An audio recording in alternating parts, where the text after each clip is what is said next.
झालेला आहे। असा येतो वा इमानी भूतानी जायंते जातानी जिवंती, म्हणजे उपनिषदात सुद्धा वर्णन आलं की येतो वा इमानी भूतानी जायंते, इमानी भूतानी जायंते, कोणापासून? या परमात्म्यापासून। जायंते म्हणजे जन्माला येते, हे सृष्टी असा जन्माला घालणारा तो परमात्मा, असं ज्यांनी जाणलेलं आहे आणि तो अव्यय स्वरूप आहे। एवढं जगत निर्माण करून सुद्धा त्याच्यामध्ये विकार निर्माण होत नाही किंवा त्याचा नाश होत नाही, अशा प्रकारचा अविनाशी आहे। भगवान म्हणतात अर्जुना त्याला तू अविनाशी म्हणूनच जाण, अविनाशी तू तद्विधी येन सर्वमिदं ततम्। अर्जुना हे जगत ज्याच्यापासून झालेलं आहे तो अविनाशी आहे। अविनाश करी आपुलिया ऐसे लावी मना पिसे गोविंदाचे, तो परमात्मा अविनाश आहे असं ज्यांनी जाणलेलं आहे आणि जाणून त्याची भक्ती करतात, अशा प्रकारचा भगवत भक्ताचा विचार केला। मध्ये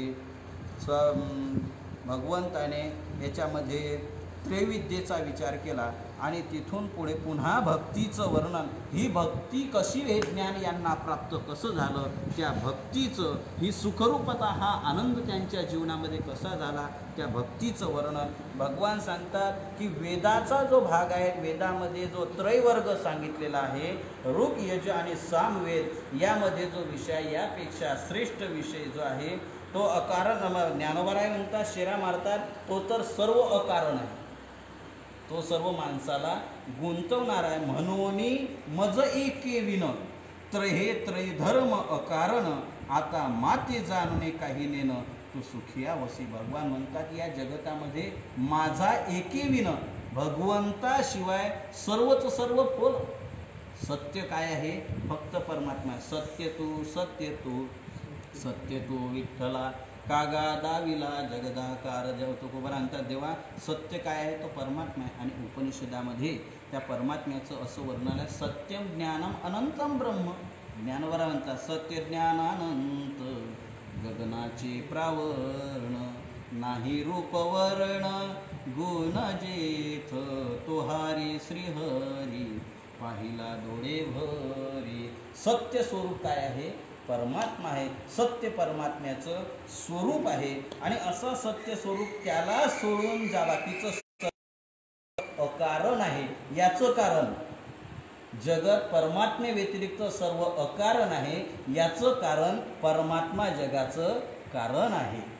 जगाचं कारण असल्यामुळे बाकीचं सर्व अकारण आहे आणि आपण समजतो तेव्हा तो परमात्मा कारण आहे, हे सर्व विनाकारण आहे। अशा प्रकारचा तो परमात्मा कारण आहे आणि त्याला जाणून आपल्या जीवनामध्ये सुख प्राप्त होते। परमात्म्याशिवाय आपल्याला सुख कोणी देऊ शकत नाही, कारण तो परमात्मा जसा सत्य आहे, जसा अविकारी आहे, जसा अविनाशी आहे, तसा तो सुखी आहे।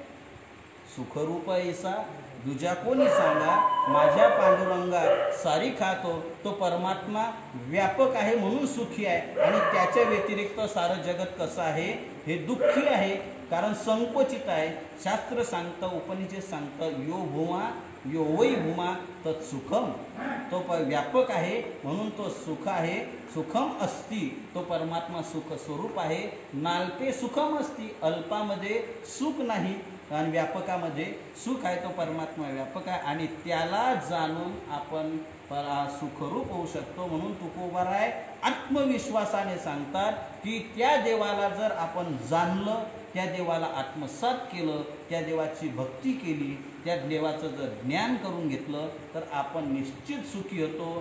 की किंबहुना त्याला न जाणता आपण काहीही केलं तरी ते फुकट जातं। म्हणून तुकोबारांचा आपुला तो एक देव करून घ्यावा, तेने विन जीवा सुख नोहे।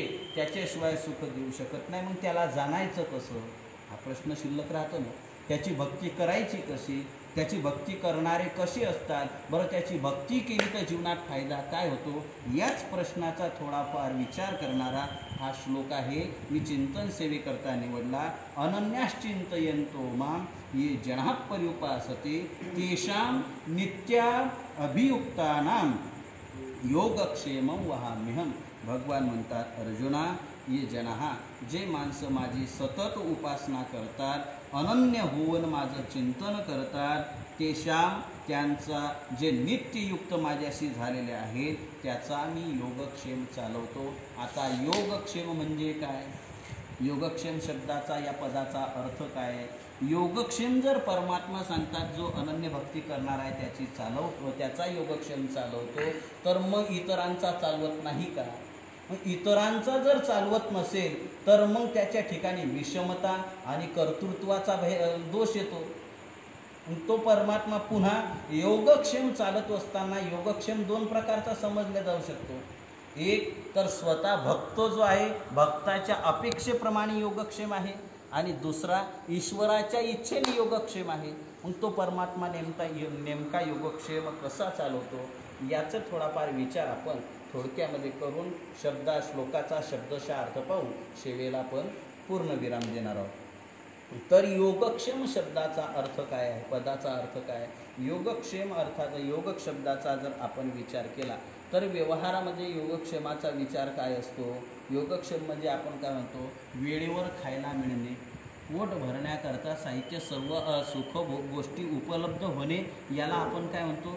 योग म्हणतो, योगक्षेम म्हणतो. परंतु एवढा संकोचित अर्थ शास्त्राला संत वाङ्मयाला मान्य नाही. हा फार अलीकडचा अर्थ आहे. फक्त पोटाकरता व्यवस्था लागणे एवढा योगक्षेम चालत नाही. चांगला योग आला बुवा का आज पुरणपोळी खायला भेटली, हा योग आजचा आहे बाबा, परंतु खरा योग तो नाही. खरा योग काय आहे? शास्त्राच्या दृष्टिकोनातून शास्त्राच्या कसोटीतून जर आपण पाहिलं तर आपल्याला जीवनामध्ये वस्तू अप्राप्त आहे, कधी मिळालेली नाही, ती अप्राप्त असणारी वस्तू मिळणे याला योग म्हणतात. आणि मिळालेली वस्तू ती पुन्हा टिकून राहणे याला क्षेम म्हणतात. शास्त्रकार सांगतात अप्राप्तस्य प्राप्तिर्योगः प्राप्तस्य परिपालनं क्षेमः, असा योग आहे. आणि असा योग आता साधकाच्या जीवनामध्ये काय अप्राप्त आहे आणि काय प्राप्त झाल्यानंतर परमात्मा क्षेमता म्हणजे त्याचा सांभाळ करतो याचाही विचार करणं गरजेचं आहे. तूर्त पहिला विचार आपण केला होता योगक्षेम म्हणजे काय. दुसरा प्रश्न, परमात्मा योगक्षेम जर चालवतो असा विचार केला तर यातून परमात्मा म्हणतात की जो माझी अनन्य भक्ती करणार आहे त्याचा मी योगक्षेम चालवतो. पण असा विचार याच्यात दिसतो की जर परमात्मा भक्ताचा योगक्षेम चालवतो मग इतरांची वाट काय? जगामध्ये फक्त भक्तच आहेत का? अनन्य भजन करणारेच आहेत का? मग अनन्य भजन करणाऱ्या व्यतिरिक्त त्यांचा योगक्षेम चालत नाही का? त्याचा कोण चालवतो? याचा अर्थ असा आहे, परमात्मा सर्वांचा योगक्षेम चालवत असला तरी भक्ताचा हा विशेष स्वरूपाने चालतो. गावाचा सरपंच आहे, गावाचा विचार करतो की नाही? गावाचा विचार करतो, परंतु घराचा जेवढा करतो, आपल्या मुलाचा जेवढा करतो तेवढा गावाचा करतो का? नाही. परंतु करतो मात्र निश्चित असा परमात्मा इतरांचा आहे, कारण सकळ जीवांचा करीतो सांभाळ. तुझं मोकविला ऐसे नाही, सर्वांचा योवै विश्वंभरः. तो परमात्मा कसा आहे? तुका म्हणे त्याचे नाव विश्वंभर, विश्वाचं भरण करणारा तो परमात्मा आहे. साऱ्या जगाला तोच देतो. हे जगत कोण चालवणार आहे? तो परमात्मा चालवतो. वृक्षाची ही पान हाले ज्याची सत्ता, राहिली अहंता मग कोठे तुकोपर्यंत. वृक्षाचं झाडाचं पानसुद्धा त्याच्या सत्तेशिवाय हलवत नाही. परवाच्या दिवशी सर्व झाडाची पानंसुद्धा थप्प बसवले होते. कोणाची होती ताकद पानं हलवायची? नाही. पानसुद्धा एवढं दूरचं कशाला, आपल्या जवळचं पहा ना, शरीर आहे. हे शरीर कोण चालवतं? मनानं पाय. पायानं चाललं असतं तर यातला आत्मा निघून गेल्यानंतर मला वाटतं घरासमोर लोक जमले, मग हे शरीराला पाय असतात ना, म्हणजे शरीर चालवत जातं का न्यावं लागतं? न्यावं लागतं. म्हणजे पायाच्या जोरावर चालत नाही. चाले हे शरीर कोणाची सत्ते, कोण बोलविते? हरिविन देखवी ऐकवी एक नारायण, तयाचे भजन चुकू नये, त्याचं भजन सोडू नये. कारण सर्व करणारा, चलनवलन करणारा तो परमात्मा आहे. आणि असं तो परमात्मा चलनवलन करणारा सर्वांचा सांभाळ करतो. परंतु सांभाळ करत असताना सर्वांचा कर्म सापेक्ष दृष्टीने करत असतो.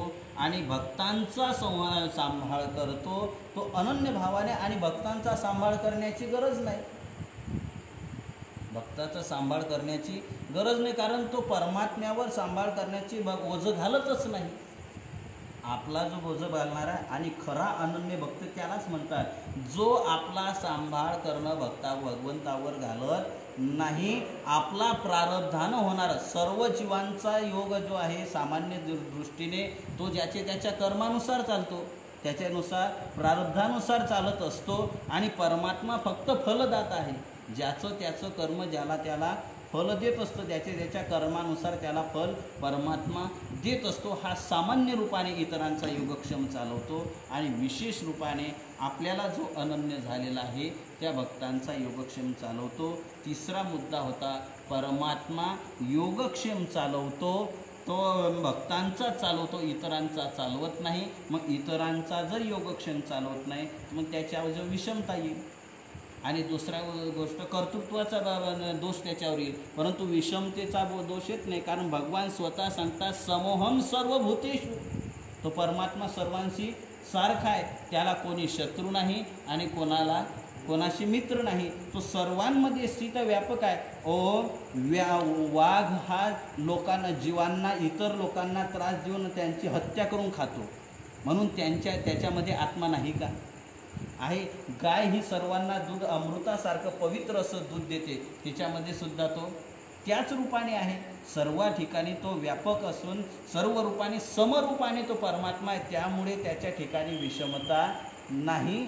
सर्व ठिकाणी समभावनेने सर्वांकडे समदृष्टीने पाहणारा असल्यामुळे त्याच्यामुळे विषमता दोष येत नाही. फक्त जो त्याचा अनन्य भक्त आहे त्याचा तो विशेष भाग चालवतो आणि इतर जीवांचा त्यांच्या कर्माच्या दृष्टीने कर्मसापेक्षतेने त्यांचा तो सांभाळ करतो, म्हणजे योगक्षेम वाहतो. आता अनन्य भक्त कोणाला म्हणावं? मला वाटतं थोडक्यामध्ये मी त्याचं उत्तर देऊन गेलो. अनन्य भक्त तो आहे जो देवावर आपल्या योगक्षेमाचं साकडं घालत नाही. त्याच्या तो देवाला मागायचं झालं तर फक्त देवाला काय मागतो? भक्ती मागतो. भक्तीशिवाय त्याच्या जीवनामध्ये अनन्य दुसरं काहीच मागत नाही. एवढी अनन्यता त्याच्या जीवनामध्ये परमात्म्याविषयी आलेली असते. ज्ञानोबा सुंदर चिंतन सांगतात. ज्ञानोबा म्हणतात, पै सर्व भावेसी उखिते ओपिले मज जैसे ओपिले मज चित्ते जैसा गर्भगोळू कवनाते गर्भगोळ उद्यमाते कोणाही नेणे. ज्ञानोबा म्हणतात की आईचा गर्भ आईशी किती अनन्य होत असतो. गर्भाला जी भूक तहान असते ती आईला आहे, गर्भाची तहान भूक ती आईची. एवढी अनन्यता त्याची असते. त्याचप्रमाणे हा जीवसुद्धा हा भक्तसुद्धा भगवंताशी ओपिले मज चित्ते. अगदी आपल्या व्यवहारातला दृष्टांत मी नेहमी सांगत असतो. एखादा आपल्याकडे वस्तू आहे, ती वस्तू आपल्याकडे आल्यानंतर समजा आपण शेतकरी लोक आहोत, शेतीसाठी पूर्वीच्या काळामध्ये महत्त्वाचं म्हणजे बैल आपल्याकडे राहायचा. बैल आता आपल्याला काही अडचण आली म्हणून एका मनुष्याने बैल बाजारात नेला, विकला. बैल विकल्यानंतर आजपर्यंत जो त्याला चारा पाणी घालायचा, त्याच्याकडनं काम करून घ्यायचा, तो कोणाच्या मालकीचा होता? बैल. ज्याचं जो वावरत होता त्याच्या मालकीचा. आता त्याने तो बैल विकला, त्याचा मोबदला त्याने घेतला. आता मोबदला घेतल्यानंतर विकल्यानंतर त्याने जर म्हटलं का भाऊ बैल तर विकला पण आपली वाही मारायची राहिली, एकदा कोळपणे करायला बैल द्या, मिळेल? नाही, कारण त्याच्यावर सत्ता त्याची राहिली नाही, त्याच्यावर सत्ता ज्याने विकली त्याची. तसं आपलं हे जे चित्त आहे ना, भगवंत आणि भगवंताला समर्पित करून दिलं. त्याला समर्पित केल्यामुळे आता ते मन त्याचं राहिलं नाही. तेवी चित्ताचे चैतन्य झाले, यात निमाले घनानंद जे. ते चित्त परमात्म्याच्या इच्छेप्रमाणे वागते, परमात्म्याला समर्पित केलेलं असते. त्याच्याशिवाय परमात्म्याशिवाय त्यांच्या चित्तामध्ये चिंतन राहतच नाही. ते तनुवाच्या चित्ते म्हणजे चित्त सर्वच सर्व परमात्म्याला देऊन दिलेला आहे. आणि अशी अनन्य भक्ती की अनन्य म्हणजे नारद महर्षींनी अनन्य शब्दाचा अर्थ सांगितला भक्तिसूत्रामध्ये. अन्याश्रयानाम त्यागो इति अनन्यता. म्हणजे इतर आश्रयाचा त्याग करायचा. फक्त मेरे तो गिरधर गोपाल दुजाना कोई, देवाशिवाय दुसरं काहीच नाही. एक विषय तो सकळांचा हरी, त्याचे आवडीने आवडी इतरी. गवळणीचा विचार तुकोबारा सांगतात, एक विषय परमात्म्याशिवाय दुसरंच नाही. बोलायचं देवाविषयी, करायचं देवाकरिता, पाहायचं देवालाच, चिंतन करायचं देवाशी. अगदी तुकोबारांच्या भाषेत, बोलावा विठ्ठल, पहावा विठ्ठल, करावा विठ्ठल, जीवे भावे. अशा त्या परमात्म्याविषयी दुसरं काहीच नाही. बोलण्याची नाही आता देवावी न काही, हे अनन्य भक्ताचं लक्षण आहे. मला वाटतं आपण इथं वगळल्या गेलो.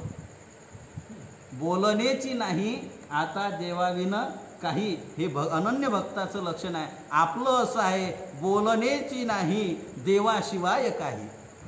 आपण देवाशिवाय नाही, देवाला वगळून सर्व, संसाराशिवाय आपण बोलतच नाही. म्हणजे देव सोडून सर्व बोलतो, देव सोडून सर्व पाहतो, देव सोडून सर्वांचं चिंतन करतो. परंतु आपण अनन्य भक्तीमध्ये आपल्याला आश्रय सर्वांचा आहे. व आपण आश्रय पैशाच्या आश्रयावर राहतो, जडाच्या आश्रयाने, जीवाच्या आश्रयाने, फक्त देवाच्या आश्रयाने राहत नाही. जडाचा आणि जीवाचा आश्रय ज्यावेळेस सुटतो तेव्हा कुठं देव आठवतो. सर्व सोडून देतात तेव्हा मंदिर आठवतं. पण तो काही लोक मंदिरात जातच नाही. वैकुंठवासी गुरुवर यादव महाराज आडवेरकर दृष्टांत सांगायचे. एक मनुष्य मंदिरात गेला केव्हा, बासिंग बांधल्यानंतर, लग्नाच्या वेळेस, बरं त्यावेळेस गेला, तिथं गेला, त्याच्यानंतर पठ्ठ्या परत आला तर पुन्हा मंदिराजवळ गेलाच नाही. काय निष्ठा असेल, शेवटपर्यंत गेलाच नाही. फक्त शेवटी त्याचं मारुतीच्या समोरून प्रेत न्यावं लागलं. बरं मी म्हणतो, हा गेला तिथं मंदिरात गेला की जावं लागलं म्हणून गेला? जावं लागतं म्हणून गेला. हे कुठं अनन्य भक्तीमध्ये बसणार आहे? परंतु अनन्य भक्ती म्हणजे त्याच्या जीवनामध्ये परमात्म्याशिवाय दुसरं काहीच नाही. एक, जसं ज्ञानोबारा दृष्टांत देतात, तैसा मी वाचून काही, अनेक गोमटेची नाही, मजची नाम पाही जिनिया ठेविले. ज्ञानोबारांचं त्यांचं जीवन म्हणजेच परमात्मा, जीवन म्हणजेच परमात्मा आहे. त्याला परमात्म्याशिवाय दुसरं गोमटं म्हणजे चांगलं काहीच दिसत नाही. आणि परमात्म्याशिवाय चांगलं कोणतं आहे? देव चांगला, देव चांगला. तुकोबारांचा देवाशिवाय दुसरा चांगलाच नाही, दुसरं सगळंच वांगलं आहे. या जगाला नुसतं पाहिलं तर याचा विटाळ माणसाला लागतो. प्रमाणं देऊन याची पुष्टी करता येईल, परंतु नुसती प्रमाणं देण्यात मी वेळ घालवणार नाही. तुकोबारा म्हणतात की जैसा मी वाचून अनेक गोमटे नाही, देवाशिवाय दुसरं त्यांना चांगलं वाटत नाही. आत्मलाभा सारिखे गोमटे काहीच न देखे, म्हणून भोग विषेखे हरिखे जे ना.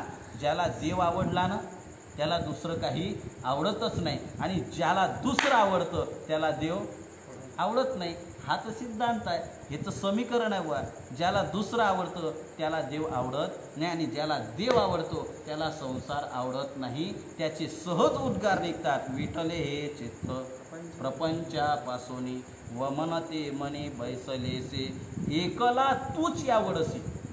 अनन्य भक्ताचे उद्गार आहे. देवाशिवाय तुझ वाचून केशवा, अनुनावडे जीवीच्या जीवा, प्रेम भावाच्या भावा, तुझं वाचून केशवा अनुनावडे. अनु सुद्धा देवाशिवाय आवडत नाही. अनु कशाला म्हणतात असं वरून आहे. उन्हाळ्याच्या दिवसामध्ये आपण घरात बसले असताना झरोक्यातून जे तिरीप येतं ना, उन्हाचे प्रकाश किरण येतात, त्याच्यामध्ये त्या झरोक्यातून त्या प्रकाश किरणामध्ये बारीक बारीक बारीक बारीक कण दिसतात. त्या बारीक कणातला, त्यातला बारीकातला बारीक, जो आपल्याला डोळे ताणून चष्मा लावून पाहावा लागतो, असा एक कण घ्यायचा आणि त्या कणाला मोठी लाकडं तोडायच्या कुऱ्हाडीनं तोडायचं. तोडता येईल का? मग सुरीनं नाही. त्याचा 100वा भाग म्हणजे अणु. एवढा सूक्ष्म परमात्मा. हां, एवढा अणू असणारा तो परमात्मा, म्हणजे एवढा अणू, आणि त्याच्यात तेवढा तुकोबा भगवान ज्ञानोबा म्हणतात की तेवढं सुद्धा देवाशिवाय आवडत नाही. तुकोबा म्हणतात विषय तो त्यांचा झाला नारायण, नावडे जनधन माता पिता, त्यांना देवाशिवाय दुसरं काही आवडत नाही, अशी अनन्य भक्ती त्यांची झालेली असते. जेव्हा जगायचं जगणं म्हणजेच परमात्मा आहे, असे अनन्य गतिके चित्ते चिंतत साते माते, असं अनन्य गतीने देवाशिवाय दुसरं कोणाचं चिंतन करणंच नाही. आता बोलायचं ते देवाविषयी, करायचं ते देवाविषयी, अशी अनन्य भक्ती ज्यांच्या जीवनामध्ये आहे, त्या भक्तीशिवाय देवासमोर सुद्धा गेले तर कधी ते प्रारब्धवशात योगायोगाने जर देवाचं दर्शन झालं, देव समोर उभा राहिला आणि वरम गृही, भक्ता मी तुला जेव्हा प्रसन्न आहे, काय मागायचं असं जर विचारलं तर भक्त काय मागतो? काहीच मागत नाही. देवा काहीच नको, अरे मागणं हे तर आमच्या बापजात्यांच्या पिढीमध्ये नाही, काही मागणे हे आम्हा अनुचित, वडिलांची रीत जाणत असो, आमच्या बापजात्यांनी मागितलं नाही, आम्हाला योग्यच वाटत नाही मागणं द्यायचं जर असेल तर भक्त प्रल्हाद जसे म्हणतात तसं तुकोबाराय सुद्धा म्हणतात, मागणे ते सरे ऐसे करी देवा, नाही तरी सेवा सांगा पुढे. देवा मागा म्हणतो ना, मग एकच मागतो, तुझा आग्रह आहे म्हणून एकच मागतो, मागणे ते सरे घ्या, म्हणजे माझ्या मनामध्ये मागण्याची इच्छाच येऊ देऊ नको. हे मागणं म्हणजे अपेक्षाच अंतःकरणामध्ये नाही, द्यायचंच असेल तर असं दे, आणि तुझी इच्छा असेल द्यायची तर एवढंच कर की जन्मजन्मांतरामध्ये तुझी सेवा घडेल, तेवढंच तुझी सेवा सांगा. भगवंताने असा आग्रह धरला तुकोबरायांना. तुकोबराय म्हणतात देवा मागतो, तुझा आग्रह आहे तर मागतो, पण काय मनसी काही मागा, हेची देगा पांडुरंगा, हरिदासाचे घरी मज उपदवा जन्मांतरी, अनेक जन्मांतरामध्ये तुझ्याच चरणाजवळ, आणि त्या जन्माला येऊन काय मागायचं? फक्त एकच, अनेक काही नाही मागणे, सुख संपत्ती राज्य चाडधने, साकडे न पडे तुझ देणे, दुजे भक्ती विन माय बापा. तुकोरांचा जेव्हा दुजे भक्ती विन माय बापा, अनेक नाही मागणे, भक्तीशिवाय दुसरं काहीच नको, सुख संपत्ती राज्य याची तर चाडही नाही, म्हणजे इच्छा सुद्धा नाही, अशा प्रकारची भक्ती, ते भक्तीचं फक्त याच्याजवळ. प्रल्हादांनी सुद्धा जेव्हा नृसिंह रूपामध्ये हिरण्यकश्यपूचा वध केल्यानंतर, नृसिंह रूपामध्ये परमात्मा रागवलेल्या अवस्थेत त्याला हिरण्यकश्यपूचा वध केला आणि प्रल्हादाच्या समोर उभे राहिले, प्रसन्न झाले आणि प्रल्हादाला म्हणतात प्रल्हादा काहीतरी माग. त्यावेळेस भगवान नृसिंहाला प्रल्हाद मागतात की या प्रीती विवेकाना विषयेष्वनुपायिनी त्वाम तो स्मरतस्सामे हृदयान मा समर्पतु. जेव्हा मला जर द्यायचं असेल तर फक्त प्रीती विवेकाना, विवेकी लोकांच्या ठिकाणी तुझ्याविषयीची जी प्रीती असते, प्रेम, तेवढंच दे. त्या याच्याशिवाय जशी विषयी माणसाची वासना, विषयी माणसाच्या अंतःकरणामध्ये विषयाची आवड असते, त्या संसारिक लोकांची विषयाविषयीची आवड असते, त्याच प्रतीची उंच अशी आवड तुझ्याविषयीची भक्तीची दे. अशी विपत्ती आली, माणसावर संकट आलं तरी एकच मागतो. कोणती माता, कोणती मातेसारखे भक्त. संकट आलं मग होतं का विपत्ती, पांडुरंग राहो चित्ती. मग संकट आलं तरी चालेल, येऊ द्या ना कोरोना, जरी आला तरी आमच्या वाऱ्या शरीरानं नाही झाल्या तरी मनानं आमच्या टिकून राहिल्या पाहिजे. ह्याच भक्तांच्या इच्छा असतात, अपेक्षा असतात. आपले नियम सर्व हृदयातून याच्यातून ते अनन्य भावाने करत असतात. कोणती मातासुद्धा म्हणते देवा तुला जन्म द्यायचा असेल तिथं जन्म दे, ज्या कुळात या योनीमध्ये जन्म द्यायचा असेल तिथं दे, पण अट एक आहे, तुझी भक्ती आमच्याकडनं सुटू देऊ नको. आमच्या कर्मानुसार, आमच्या संचितानुसार आम्हाला जन्म द्यायचा असेल तिथं दे. स्वकर्मना फल निर्दृष्टा याम याम योनी व्रजाम्यहम. माझ्या कर्माने जिथं जन्माला घालशील तिथं तू अवश्य घाल. सुखे देई जन्मांतरे, कुठेही जाईल गर्भ, तुका म्हणे गर्भवासी सुखे घालावे आम्हासी. पण एक आहे, तुझा विसर न व्हावा. अशा प्रकारे तस्याम ऋषिकेश त्वयी भक्ती दृढास्तु मे. जेव्हा तुझीच दृढ अशी अनन्य भक्ती मला प्राप्त व्हावी अशी अनन्य भक्ताची मागणी असते. आणि त्यालाच तुकोबाराय म्हणतात हो, मना येईल तो जन्म देई भलते कुळी भलते ठाई. तुला वाटेल तिथं जन्माला दे, पण एक आहे, तुझी भक्ती आमच्याकडनं चुकू देऊ नको. ही अनन्य भक्ताची मागणी असते. म्हणजे देवाशिवाय दुसरा त्याच्या जीवनामध्ये आधार नसतो.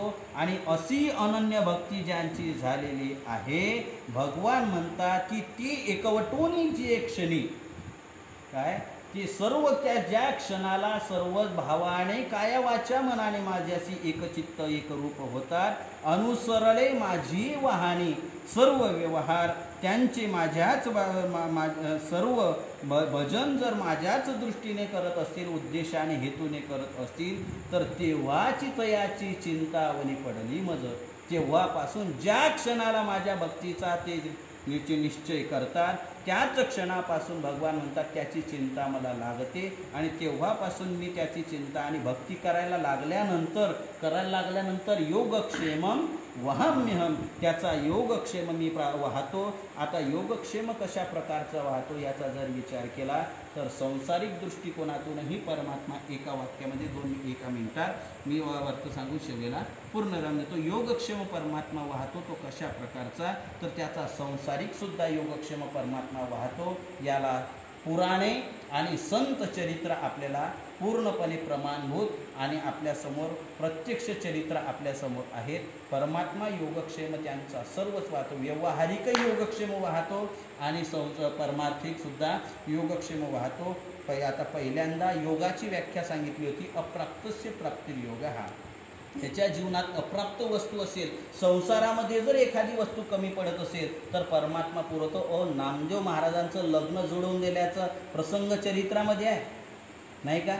भगवंताने नामदेव महाराजांचं लग्न जुळवून दिलं, चोखोबारायांच्या पत्नीचं बाळंतपण केलं. अनेक लोकांच्या जीवनामध्ये अप्राप्त असणाऱ्या ज्या काही गोष्टी आहेत त्या सुद्धा परमात्म्याने सर्व जुळून दिल्या. आणि व्यवहार जसा चालवला तसा सुद्धा तुका म्हणे घालू देवावरी भार वाहू हा संसार देवापायी. तो परमात्मा सर्वचा सर्व भार चालवत असतो. त्याचा योगक्षेम तो परमात्मा चालवतो. तसा परमार्थामध्ये एक मुख्यतः प्रामुख्याने भक्ती करत असताना, अनन्य भक्ती साधत असताना 3 गोष्टीची मानवी जीवनाला कल्याणाला 3 गोष्टीची आवश्यकता. एक विवेक, वैराग्य, ज्ञान.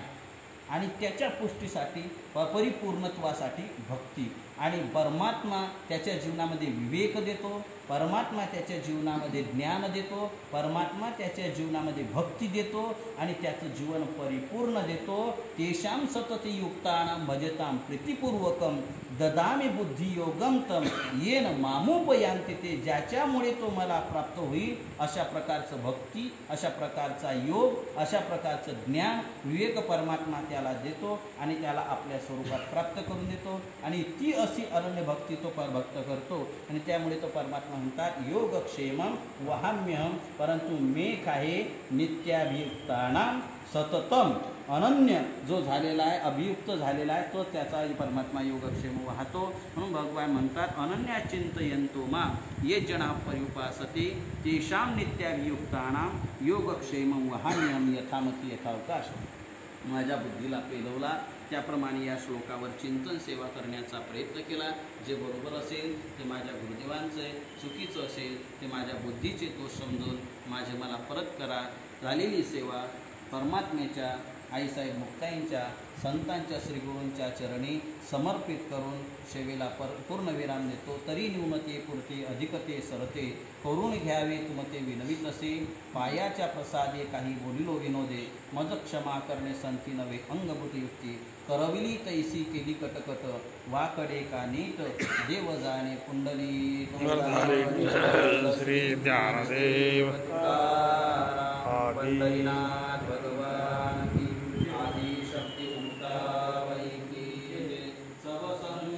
की जय. विठला विठला विठला विठला विठला.